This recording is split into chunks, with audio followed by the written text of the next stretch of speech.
Okay, I just walked past the Monty Bar here very close to downtown LA. That's the Monty Bar. And you can't make this stuff up. Like, I was walking by and there was this guy who had a rock t-shirt on, and he had his arm around the door guy. And he was saying, "You're a rock star." Nah, I want you to understand that about yourself. You really are. You're a rock star. He was pretty drunk, as you can tell from my interpretation. And I know you can't hear me that good right now, so I'm going to keep it closer. But I was like, God, is that what I sound like? Telling people they're a rock star and this, that, and the other? And I think what he means is there is a rock star inside of that guy. That guy has the potential to be a rock star. And it's true, you do, everyone does. But the price that nobody is willing to pay is all of the reps that you have to do to get up to someone saying it because they've seen you perform, rather than saying you've just got it in your spirit, because we've all heard "you're a rock star" as like words of encouragement to get us to do something better, or because we did a good job like taking care of the family or doing our job or something like that. But we really want to get it for after a performance, don't we? I did not start to get "you are a rock star" until, I always say, last year at the Viper Room, and that's not what I mean. That's the first time I've gotten strangers to say "you are a rock star" over and over. And sometimes I'll fall into imposter syndrome or self-deprecating. I remember there was this one person who was a musician, a fellow musician. She showed me all of her stuff. I was like, this is cool, oh, neato. She was kind of more of a rap person. And then she saw my clips and she was like, "Oh, you're a full-blown rock star." I was like, "Oh, you are too." And she was like, "No, you're a full-blown rock star."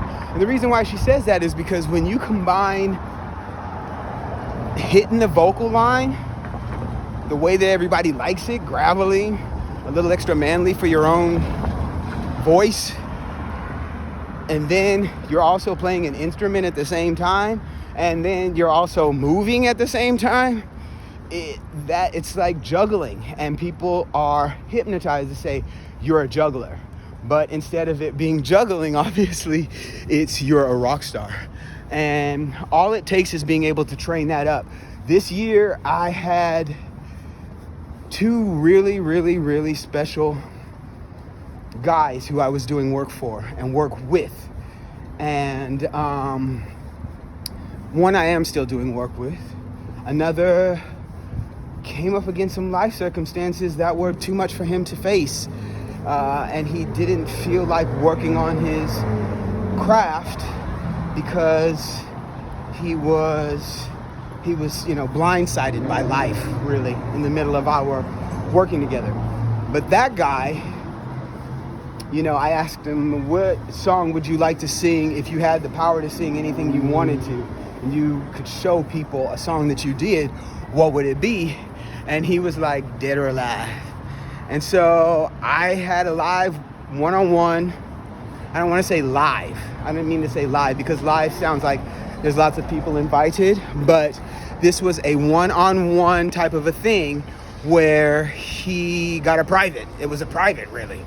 It was a private. And in that lesson, of course, we did Dead or Alive. And I took him from, karaoke Carl, like not hitting the notes and not really nailing it in any way. And I took him from there to singing it quite well. I mean, his last take of it was literally, every note was there except for maybe one note or two were slightly flat. And he had texture, he had the growl, he had the rock and roll. He really worked it up and did the damn thing in a 1-hour session. He went from regular schmegular, not nailing it, to 100% yes. And he made me emotional at the end because he got tears in his eyes. He didn't know he could do it, and he came up to it and he was like, "Want it, dead or alive." He really loved that part where you get to yell in the middle. He loved it, and he was amazing at it. And he cried at the end, and I had to stop the meeting, so because I'm allergic to crying, let me just tell you. Another guy, his name is Calvin. He was someone who didn't know how to play and sing at the same time.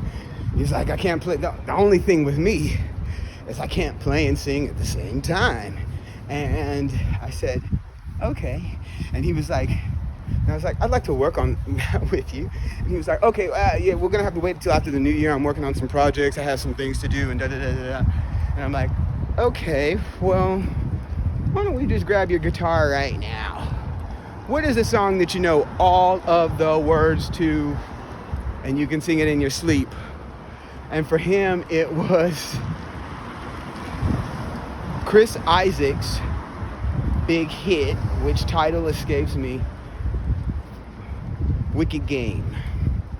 And I gave him a key. I told him to tap his foot. He was not quite up to training that in, because that's a real key. That's a super duper key for getting your voice and your playing and your rhythm to all match up. Tap your foot and it's golden. You know what I mean? You really got it. But if you, but he, because it was just so simple, he was able to just play it direct. The first time that we tried with him playing and singing at the same time, he got all the way through a verse and a chorus incredibly easily, and he thought he couldn't do it before. And the look on his face was certainly changed, but like most students, he gets to the change and he's like, oh, I could have done that, you know what I mean? And that's our inner feeling. He didn't say that, but that's our inner feeling. Oh, I could have done that, you know what I mean? Well, it doesn't matter how we get there.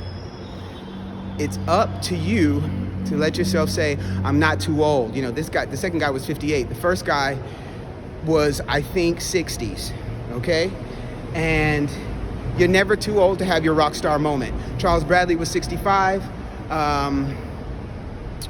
The lady on the singing show was in her 50s, Susan Boyle.